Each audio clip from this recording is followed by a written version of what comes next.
Kita berdoa. Bapa di surga, firman-Mu ya dan amin tetap ada walaupun yang lain akan berlalu.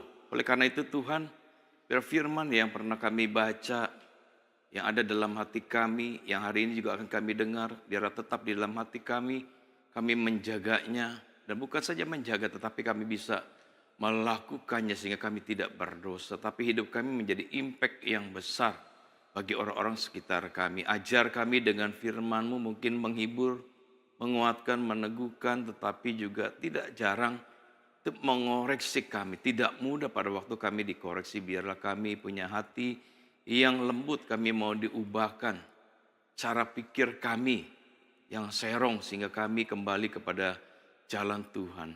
Kami bersyukur ada waktu untuk berdoa di hadapan Engkau, memuji, menyembah kepada Engkau, biar Engkau dipuaskan, disenangkan, dan juga Engkau bekali kami dengan firman-Mu. Doa kami yang sungguh kami naikkan hanya di dalam nama Tuhan kami, Yesus kami berdoa. Yang percaya katakan, amin. Selamat malam, shalom, puji Tuhan ya. Hari ini temanya kayaknya agak-agak ngeri gitu ya, tapi nggak apa-apa. Itu ibadah yang dibenci Tuhan. Yang diambil dari Amos 5, kita baca ya 4 ayat ini. Amos 5 ayat 21 sampai 24. Enggak ada di slide ya. Saya 21, Bapak Ibu sekalian 22. Jadi saya yang ganjil, Bapak Ibu sekalian yang genap ya. 21. Amos 5 ayat 21. Aku membenci, aku menghinakan perayaanmu dan aku tidak senang kepada perkumpulan rayamu.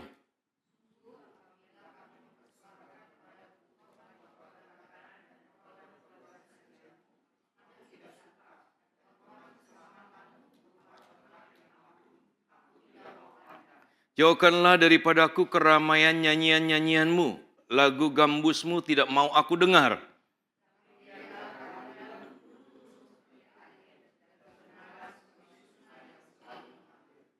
Nah Bapak Ibu Saudara sekalian, ini tema kita ibadah yang dibenci oleh Tuhan ya. Jadi kita akan melihat sedikit latar belakang historis teologis.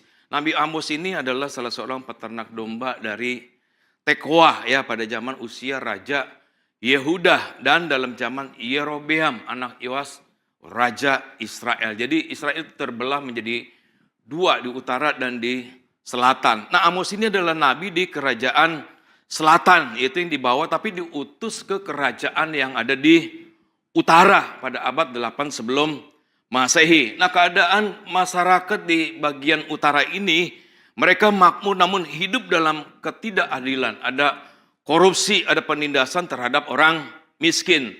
Mereka tetap melakukan ibadah secara formal ya, tetap dijalankan, ada festival, ada korban-korban yang dipersembahkan, ada nyanyian.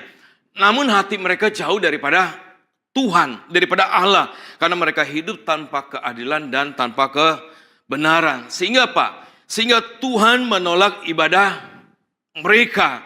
Nah mengapa? Karena apa? Ibadah mereka adalah ibadah yang kosong. Ya. Yang pertama kita bisa melihat, Tuhan menolak ibadah yang kosong dan kita bisa melihat di dalam ayat 21 dan 23. Ya, di sana dikatakan, aku membenci, aku menghinakan, aku tidak senang, aku tidak suka, aku tidak mau pandang. Bahkan jauhkanlah daripadaku, aku tidak mau dengar.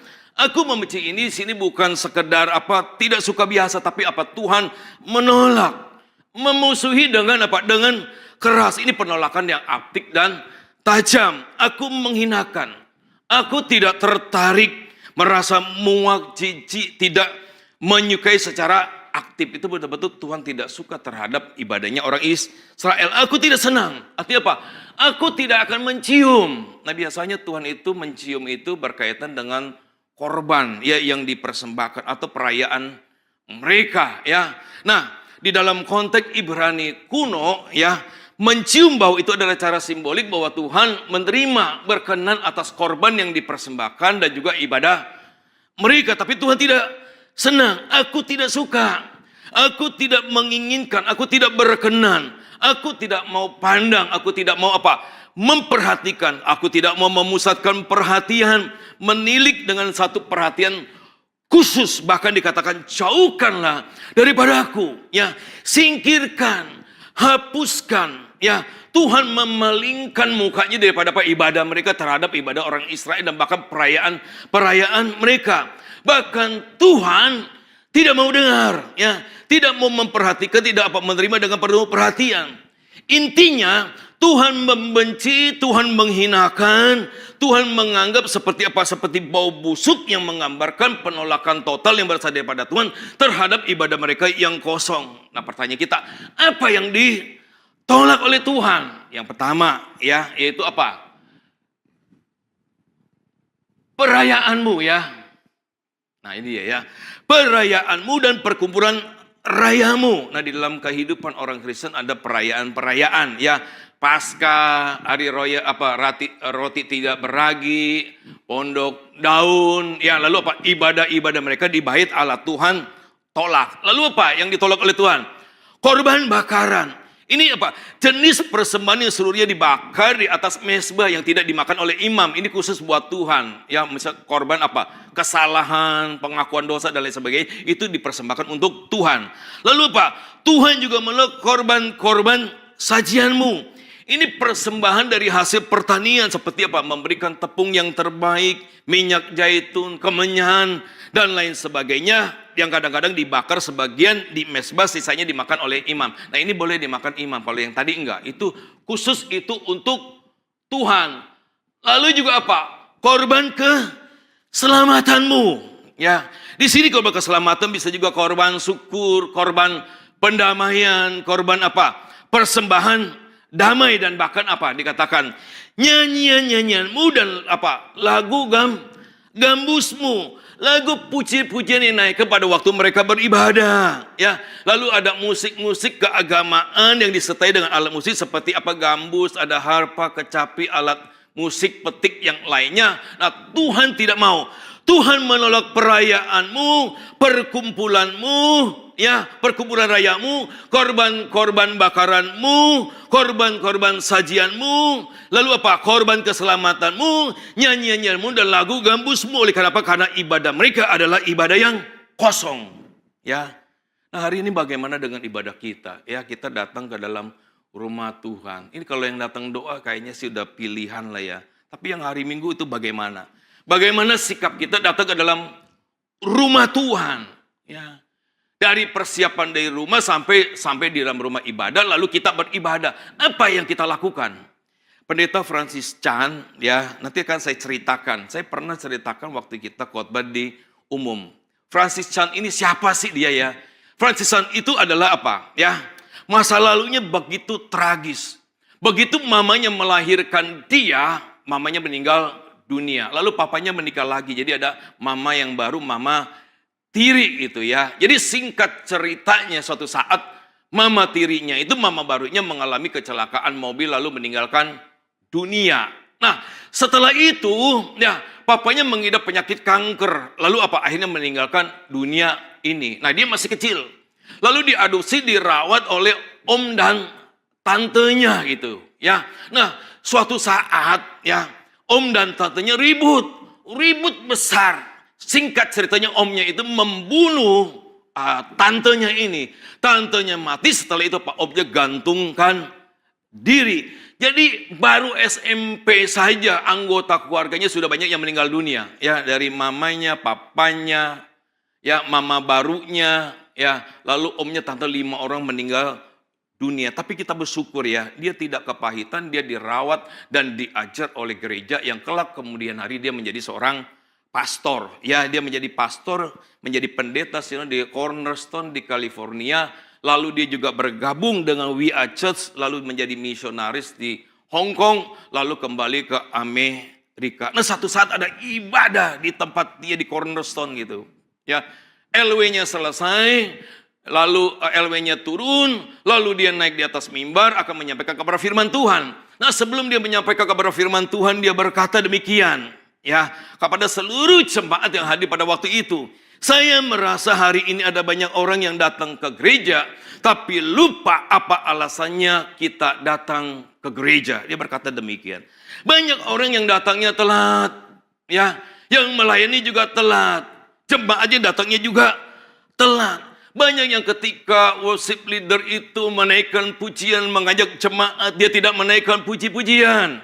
Ada yang ngobrol, ya, ada yang main HP dan lain sebagainya, melakukan ini, itu, dan lain sebagainya. Nah, apakah kita lupa, dia berkata, apakah kita lupa datang untuk berjumpa dengan siapa waktu kita datang beribadah? Kita ini mau bertemu Raja di atas segala raja loh. Allah yang maha agung, Allah yang maha besar, Allah yang maha suci, Allah yang maha kudus. Maka itu aku ingin semua jemaat yang hadir pada hari ini keluar daripada ruang ibadah. Lalu kita renungkan di sana, temukan alasan kenapa kita datang ke rumah-rumah Tuhan. Setelah itu baru boleh masuk kembali ke ruang ibadah. Hari itu ratusan jemaat keluar daripada ruang ibadah. Mereka merenungkan. Beberapa menit kemudian mereka masuk satu persatu ke dalam ruang ibadah. Ini satu kejadian yang unik, yang luar biasa, yang mengajarkan kita penyembahan yang benar, memberikan hormat kepada pribadi yang benar. Sehingga di kemudian hari ini mendorong jemaat untuk tidak hadir dengan telat. Dia tahu kepada siapa mereka menyembah. Nah, itu sesungguhnya harus kita lakukan waktu kita datang beribadah kepada Tuhan. Saya ada banyak kali lihat orang kaya, ya, bukan di tempat kita, ya, di tempat yang lain. Kalau saya sebutin, waduh, sahamnya banyak luar biasa. Saya nggak tahu hari itu mungkin dia sakit gigi atau sariawan. Sepanjang kebaktian itu dia nggak memuji Tuhan. Bukan di sini, ya, di tempat yang lain. Dia tepat duduk di depan saya. Saya di baris kedua, saya perhati. Kalau saya sebut nama orangnya, kita pasti tahu semua. Tidak memuji Tuhan, tidak menyembah kepada Tuhan. Ya mungkin saya positif thinking, dia sakit gigi, dia sariawan, dan lain sebagainya. Tapi kita harus memberikan hormat yang sesungguhnya waktu kita datang beribadah kepada Tuhan. Itu yang pertama. Yang kedua, nah ini orangnya tadi, ya, Pendeta Francis. Dan yang kedua, kita harus hidup dalam keadilan dan kebenaran. Nah, mengapa ibadah orang Israel itu ditolak oleh Tuhan? Alasan Tuhan menolak ibadah Israel adalah Yang pertama, ya, bahwa ibadah mereka hanya ritual, hanya pertobatan di dalam, tidak ada perobatan di dalam hati. Mereka menjalankan semua bentuk ibadah. Itu korbannya, puji-pujian yang dinaikkan, perayaannya, tapi hati mereka tidak tulus buat Tuhan. Mereka juga ibadah dijaga formalitas. Karena Karena ini bukan ungkapan kasih dan penyerahan diri kepada Tuhan. Jadi formalitas, tampak di bibir saja. Yang kedua adalah ketidakadilan sosial dan dan penindasan berlangsung terus. Bangsa Israel itu menindas orang yang miskin loh. Ya, bukan saja menindas mereka, mereka terima suap, mereka terima korupsi, lalu mereka memutarbalikan hukum, mereka mengubah keadilan itu menjadi ipu, menjadi racun, mereka menginjak-injak orang lemah. Seharusnya orang lemah itu dikasih, tapi ini diinjak-injak. Nah, Tuhan melihat, ya, bahwa tindakan sehari-hari mereka itu tidak sesuai dengan karakter daripada Tuhan. Mereka mempersembahkan korban, mereka menaikkan pujian mereka, tapi hidup mereka bertentangan dengan kebenaran. Lalu yang ketiga, ada kemunafikan rohani. Mereka terlihat sepertinya rohani, tapi Tuhan melihat kemunafikan mereka. Mereka memuliakan Tuhan dengan mulut mereka, dengan perkataan mereka, dengan pujian mereka, dengan pengagungan mereka, tapi hati mereka jauh daripada Tuhan. Ibadah mereka kepada Tuhan itu hanyalah perintah manusia dihafalkan seperti yang dikatakan di dalam Yesaya 29 ayat yang ke-13. Ibadah mereka tanpa etika sehingga menjadi palsu, menjadi kemunafikan rohani. Yang keempat, yaitu pemujaan menjadi egois dan kosong. Festival dan korban yang dipersembahkan kepada Tuhan hanya untuk kegiatan sosial, biar orang tahu dia memberikan persembahan sebagai budaya saja. Lalu bukan penyembahan yang sejati datang kepada Tuhan dengan hati yang bertekuk lutut di hadapan Tuhan. Mereka memakai agama menenangkan hati mereka. ya tapi tidak hidup dalam pertobatan kasih kepada sesama. Ini jauh lebih penting. Bukan saja di dalam gereja, tapi juga ibadah itu adalah seluruh hidup kita waktu kita berinteraksi dengan sesama kita. Maka Tuhan menuntut mereka untuk melakukan dua hal yang terdapat di dalam ayat 24 yang merupakan inti dari pesan nubuatan Amos dan merupakan salah satu ayat yang terkenal dari seluruh kitab yang terdapat di dalam kitab Amos. Itu apa? Yang pertama, biarlah keadilan bergulung-gulung seperti air. Keadilan ini apa? Yang pertama, hukum yang adil dan tidak memihak. Jadi enggak berat sebelah, benar-benar adil. Yang kedua, tindakan benar dalam hubungan sosial. Itu Pak, dengan sesama. Yang ketiga, perlakuan yang benar terhadap orang miskin, lemah, dan tertindas. Makanya kita harus hati-hati ya, memperlakukan orang yang lemah, yang miskin, yang papa, yang tidak berdaya. Dan yang keempat apa? Bukan sekadar keputusan hukum, tapi praktik keadilan yang aktif, tidak pasif. Jadi keadilan dalam konteks ini bersifat apa? Sosial, bukan hanya legal, bukan hukum loh. Ya bukan saja hukum, tapi sosial. Berkenaan dengan sesama, dengan orang-orang yang dimana kita hidup. Keadilan ini harus bergulung-gulung, mengalir deras, menggulung, menyapu seperti banjir. Banjir kalau sekali datang apa juga disapu ya. Kalau kita biasa lihat di kali ada kayu, ada pohon, ada ranjang, apa juga disambar termasuk apa mobil dan lain sebagainya. Itu disambar ya, bergulung-gulung seperti air. Air itu apa? Aliran yang kuat, yang luas, yang tidak terbendung. Artinya bahwa keadilan itu harus deras, tidak boleh lambat. Harus menyebar luas apa? Ke dalam seluruh kehidupan dalam masyarakat. Harus tak terhentikan seperti arus banjir yang menyapu seluruh rintangan. Di STT Iman tuh di belakang ada penduduk ya. Itu di bawah banget tuh. Setiap hujan apa juga disapu habis. Mau ijazah ini itu dan lain sebagainya. Ini apa? Ngungsi ke gereja yang ada sebelahnya GSRI. Kebayoran Baru tinggal di sana. Ya jemaat kasih makan itu dan lain sebagainya. Setiap ada banjir habis itu. Yang pertama kali banyak cerita sedihnya apa juga disapu oleh air ya. Tapi keadilan kita ini mesti seperti apa? Bergulung-gulung seperti air. Nah ini adalah metafora Tuhan menyatakan bahwa ibadah sejati itu sama dengan keadilan yang nyata. Tuhan tidak tertarik kepada ritual jika apa? Ketidakadilan tetap kita lakukan di dalam hidup kita. Dan kehidupan orang percaya harus menjadi saluran apa? Saluran keadilan. Bukan hanya penyanyi lagu rohani. Tuhan tidak minta itu. Keadilan yang bergulung seperti air itu tidak dibatasi di gereja saja. Tapi kehidupan di luar gereja, di dalam masyarakat, di mana Tuhan tempatkan kita. Harus konsisten terus menerus. Tidak satu waktu saja, tapi terus menerus setiap saat di dalam seluruh kehidupan kita. Lalu Pak, mempengaruhi struktur sosial dan harus menyapu bersih yang namanya penindasan, suap, diskriminasi, dan lain sebagainya. Itu yang pertama. Yang kedua, ya kebenaran seperti sungai yang mengalir, ya. Kebenaran di sini aja tidak hanya sekadar kita tidak berbuat dosa secara pribadi, tetapi apa? Hidup yang selaras dengan kehendak Tuhan, perintah Tuhan, firman Tuhan. Yang kedua adalah perlakuan yang benar terhadap sesama. Ya, tadi saya berulang-ulang dengan orang-orang sekitar kita. Lalu apa? Integritas moral dan etika. Ya, kita enggak pakai topeng lagi. Ya. Lalu apa? Kesetiaan pada hubungan perjanjian, covenant royalty. Jadi kebenaran ini bersifat relasional dan sosial, bukan hanya rohani secara pribadi. Lalu kebenaran itu seperti apa?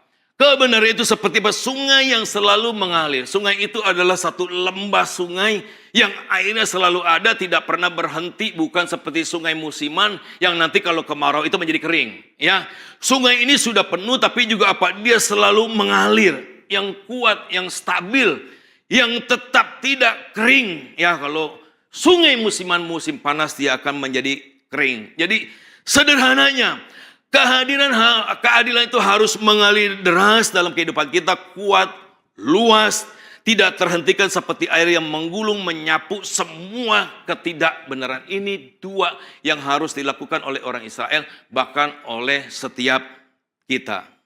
Nah Bapak Ibu Saudara sekalian, kita ini saya kadang-kadang juga introspeksi ya. Kita ini menjabat sebagai pemimpin gereja, hamba Tuhan, majelis, pengurus, aktivis, dan lain sebagainya. Di gereja terlihat sepertinya rohani, luar biasa ya. Bagaimana di rumah? Apakah kita memperlakukan ART dengan baik, memperlakukan pasangan dengan baik gitu ya?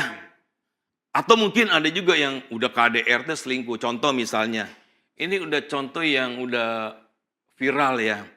Dr. Hendrianto, SH, udah dokter, SH sarjana hukum, MH, ya, Master Hukum alias Pendeta Moses Henry, 63 tahun. Profesinya banyak ya. Satu tadi udah sebutin, jadi pendeta. Ya, pendeta di mana? Di gereja Amazing God Church. Satu. Dua, jadi pengacara. Kalau kita nggak boleh kerja lagi. Udah jadi HT full time, udah nggak boleh ngapa-ngapain. Di sono boleh gitu ya. Udah jadi HT, jadi pengacara. Bukan pengangguran banyak acara gitu ya. Bukan, pengacara. Kedua, jadi dosen tetap ya di Universitas Sunan Giri di Surabaya 3. Nah apa yang dilakukan? KDRT pukulin istri, ada sisi TV-nya loh. Ya terus apa? Selingkuh. Akhirnya diceraiin sama istrinya. Hari ini di medsos istrinya teriak-teriakin tentang suaminya ini. Yang KDRT dia suruh perempuan-perempuan hati-hati kalau mau menikah. Jangan terjadi seperti yang dia alami. Nah ini nggak adil. Ya tampak rohani di depan jemaat. Di rumah KDRT selingkuh dan lain sebagainya. Atau kita sebagai atasan gitu ya. Jadi bos ya tahan gaji pegawai kita nggak dibayar-bayar. Atau kalau dibayar disunat ya seperti gaji guru zaman dulu tuh. Semua pernah jadi guru ya dijanjiin uang apa gitu saya juga lupa. Sampai dia keluar juga nggak turun-turun tuh. Ya itu perlakuan yang tidak adil. Atau kita punya perusahaan usaha ada keuntungan tapi pegawainya nggak dinaikin gajinya. Dulu saya punya teman kerja di kayak pabrik besi gitu ya, krisis ekonomi, perusahaannya untung tapi bosnya nggak mau naikin gaji pegawai. Dia bilang ini keuangan saya yang catat, perusahaan untung. Lalu akhirnya ditimang-timang bosnya, lu aja gua naikin, yang lain nggak naikin, dia keluar dari perusahaan itu. Orang dia yang bikin kok, semua untung, apalagi krisis ekonomi, dia nggak mau ya. Tampak sepertinya krisis rugi sehingga tidak naikkan gaji para pegawai. Dia pindah ke tempat yang lain. Nah satu saat saya naik mobil online gitu ya. Ngobrol dari namanya saya tahu dia orang Kristen. Karena ada nama murid Yesus di depan namanya gitu ya. Ada tambahan nama di belakangnya. Punya cerita dia kerja dulu di Jogja gitu. Sampai ditempatkan di Jakarta jadi orang penting. Rapat-rapat di tempat Jabodetabek dengan rumah sakit gitu ya. Wah ini orang hebat nih, tangan kanan bos. Dia yang wakilin semua. Gajinya pasti puluhan juta. Ya saya tanya gajinya, oh gede dong puluhan juta. Kan dalam hati saya bertanya kalau gede ngapain dia jadi driver online gitu. Wah nggak ada kata dia gitu. Ya gue pikir-pikir ya udah di atas UMR. Nggak ada juga di bawah UMR. Saya bilang pakai UMR di daerah Jogja kali ya. Kita mana tahu gitu. Saya bilang, lu salah mengabdi. Iya saya salah mengabdi tapi nggak mau keluar-keluar. Akhirnya dia keluar jadi driver online. Lumayan 1 bulan 15 juta. Mungkin 3, 4, 5 kali lipat dari gajinya dia. Buset. Itu perlakuan yang tidak adil ya. Atau kita berlaku tidak adil itu Bapak. Asisten rumah tangga kita. Tenaganya diperas ya. Jam istirahatnya pun kita ganggu loh. Ya malam-malam kita bangunin dia kerjakan ini itu dan lainnya. Bukannya nggak boleh ya. Tapi kita nggak adil, kita mau dia kerja baik, kita nggak memberikan istirahat yang baik kepada dia. Ya nggak ada libur, gajinya minim, tuntutan tinggi harus ini itu dan lain sebagainya. Saya dulu waktu pakai ART begitu dia datang mau digaji berapa saya tanya. Nggak dari saya. Kalau saya sanggup saya bayar. Kalau enggak saya nawar, saya sanggupnya segini mau enggak? Kalau mau silakan. Kasih libur ya. 1 minggu 1 hari. Ya kita mau terapin teriak-teriak jemaat, sahabat-sahabat dan pembantu kita nggak kasih sahabat. Saya kasih sahabat gitu ya. Nanti tanya semua aja kalau nggak percaya gitu ya. Lalu apa? Kita makan mewah-mewah. Beli ini, beli itu yang branded. Nggak nawar, betul? Lu beli di mall mau tawar lu, beli Rolex ya. Paling juga umum-umumnya ya udah biasa 5% atau paling banyak 10% atau ada promo-promo baru. Tapi kan kita nggak nawar, tetap kita beli ya. Refreshing ke sana, ke sini ya, keluar kota, keluar negeri. Tapi begitu kita nawar harga apa? Abang-abang sayur keliling seminim-minimnya ya. Sayurnya jelek bang. Udah layu kayak nenek-nenek juga udah warna kuning, udah lobang-lobang kayaknya ini makan ulet. Ya udah tahu jelek banget juga lu tetap beli, ditawar serendah-rendahnya. Udah serendah-rendahnya jelek-jelekin, lalu apa? Minta tambah cabai dan bawang. Ya, belum abang yang ngomong iya tangan kita udah maju duluan ngambil. Itu kita nggak adil. Lu makan di tempat yang lain begitu luar biasa waktu nawar sayur abang-abang keliling. Ya, kita tekan dia. Makanya saya mengajarkan di keluarga yang begitu jangan nawar terlalu neken. Saya nggak minum di Starbucks ya. Saya bukan bilang nggak boleh minum sana. Saya nggak minum di tempat yang gitu. Saya minum karena jemaat yang beliin. Ya, saya minumnya Starling. Starbucks keliling 3.000, 4.000. Saya bayar goceng. Jadi saya bisa amal sama dia. Kadang-kadang orang kecil itu jauh lebih amalnya loh. Kalau ada orang minum nggak ada duit dia nggak apa-apa. Coba lu di Starbucks digebukin security-nya loh. Jadi saya amal ke dia nanti dia bisa amal ke orang lain. Ya, saya minum yang harganya murah, saya juga bisa melakukan kebaikan di sana. Ya, kita yang sudah diselamatkan jadi anak Tuhan, dapat jaminan keselamatan hidup yang kekal di surga. Bahkan kita diberkati hidup kita bejibun. Tapi bagaimana sikap kita beribadah kepada Tuhan? Hadir pada waktu hari Minggu. Waktu dipanggil untuk melayani, bagaimana respon kita? Apalagi kita diminta untuk isi ya yang di gereja loh. Jadi apa? Jadi pengurus, ngelayani Tuhan di kepanitiaan, jadi majelis. Wah, hari ini banyak saya terima alasan yang gak masuk di otak saya loh. Kalau masuk di otak saya masih bisa terima gitu. Ya. Kadang-kadang saya belum marah, rekan yang lain marah, puji Tuhan. Nanti kalau hati yang marah jadi rame gitu. Saya udah diwakili oleh rekan saya ya. Jadi enak ya rekan sama rekan marahin dia loh. Lu mesti begini-begini. Kalau dari kita kan kadang-kadang disalah mengerti. Hari ini ya siapa yang butuh Tuhan? Kita butuh Tuhan atau Tuhan butuh kita? Kita butuh Tuhan. Tapi hari ini sepertinya Tuhan butuh kita loh. Ya, kita banyak nggak adil. Minta Tuhan berkati dia. Ya, dia panggil kita bahkan sudah memberikan perintah kepada kita untuk melayani, kita nggak mau melayani. Nah, itu yang terjadi pada saat ini. Makanya cari yang namanya pengurus, ya jadi di kepanitiaan, jadi majelis itu nggak gampang. Hari ini saya ingin mengatakan, Tuhan Yesus cuma satu kali dalam hidupnya dia membutuhkan sesuatu. Kalau kita merasa Tuhan butuh kita, nah inilah pribadi kita ya. Kita baca satu ayat ini Lukas 19 ayat 33 34. Kita baca 33 terlebih dahulu. 2 3. Ketika mereka melepaskan keledai itu, berkatalah orang yang empunya keledai itu, "Mengapa kamu melepaskan keledai itu?" Ya, kalau kita merasa Tuhan butuh kita ya. Ini jawaban Tuhan ya. Bukan jawaban Tuhan ya. Ini yang Tuhan perlukan ya. Nah, kita baca sama-sama 34. Kata mereka, Tuhan memerlukannya sepanjang umur hidup. Tuhan kita Yesus Kristus di dunia, dia cuma butuh ini, butuh keledai. Kalau kita merasa ya Tuhan butuh saya. Nah, ini ayatnya ada di sini. Bapak Ibu Saudara sekalian, kita mesti adil dalam hidup ini ya. Tuhan sudah selamatkan kita. Kita ini siapa sih? Harus mati lu, binasa lu. Ya. Tapi sampai Tuhan itu yang maha mulia, yang suci, yang kudus, merendahkan diri untuk apa? Menyelamatkan kita. Bahkan apa? Dia berkati kita loh. Luar biasa. Ya. Tapi kita enggak adil terhadap Tuhan yang sudah memberikan dirinya. Dia sudah mulia. Tanpa kita melayani dia sudah mulia. Tapi dia mau libatkan kita untuk bisa melayani dia. Maka kita harus jujur kepada diri kita.